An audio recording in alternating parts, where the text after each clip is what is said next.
Welcome to NS TV. నేను రాజీవ్. ముందుగా headlines చూద్దాం. నాగర్ కర్నూలు జిల్లా కల్వకుర్తి మండలం గుండూరు గ్రామంలో ప్రాథమిక పశు వైద్యశాల మధ్యాహ్నం 12 గంటలకే తాళాలు వేసి ఇంటికి వెళ్తారు. కానీ అక్కడ ఉన్న రైతు ఆవేదన. ఈరోజు 3 సార్లు వచ్చిన ప్రాథమిక పశు వైద్యశాలకు తాళం వేసి ఉంటుంది. పశువులకు మందులు కావాలని వస్తే ఇక్కడ ఎప్పుడు వచ్చినా మందులు లేవు అని చెప్తున్నారు. ఈరోజు 2-3 సార్లు వచ్చినా ఇక్కడ ఎవ్వరూ లేరు. పశువులకు మందులు ఇచ్చి పశువులకు వైద్య సేవలు చేయడానికి అందుబాటులో డాక్టర్లు ఉండాలని, కానీ ఎన్ని రోజులవుతున్నా ఇదే పరిస్థితి ఉంది అని ఆ వ్యక్తి ఆవేదన వ్యక్తం చేశారు.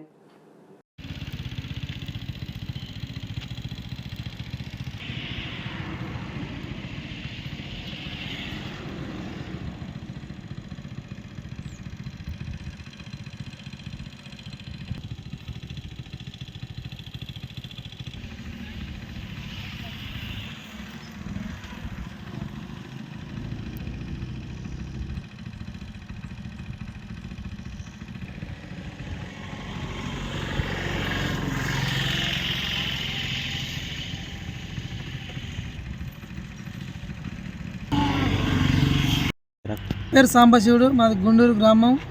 ఇక్కడ పశువుల దవాఖానకు వస్తే ఎప్పుడు వచ్చినా కానీ టైంకు, ఇప్పుడు నేను 2 గంటలకు వచ్చినా, 2:30కు వచ్చినా, ఇప్పుడు 3కి వచ్చినా కూడా లేరు. మందులు ఏమో ఎప్పుడు వచ్చినా కానీ మందులు అయిపోయినాయని చెప్తారు. ఏ మందులు గొర్రెలకు మన టీకాలు ఇచ్చి కూడా సాయం ఇచ్చారు. అది ఎవరికి చెప్పారో ఎవరు చెప్పలేదో తెలియదు.